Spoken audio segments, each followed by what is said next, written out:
Who were your country and like lead guitar, specifically lead guitar influences? Yeah, and again, I think I was just learning solos off records, and I hadn't become a credit junkie yet, so I wasn't paying attention to who was playing it. Look, I think the first guy that I really sort of clocked as a name and a face and a sound was Mark Knopfler when I discovered Dire Straits. And I think a lot of the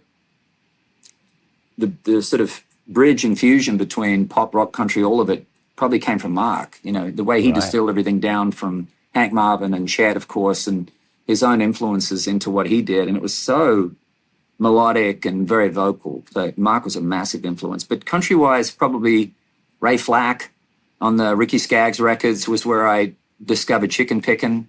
I know Albert Lee was doing it, but Ray was the guy who was sort of, when I started reading, I was like, God, Ray is the king, man. Ray Flacke is the shit, you know?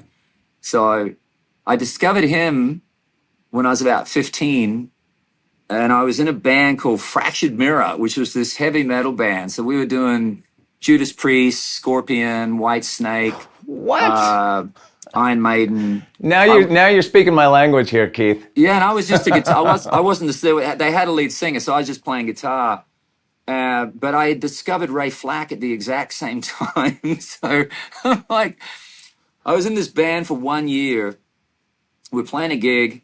I had a Strat, put a DiMarzio humbucker in the bridge, got a Marshall stack, and here we are playing full on Judas Priest, and they throw me a solo, and I bust out this chicken picking solo this big Marshall stack.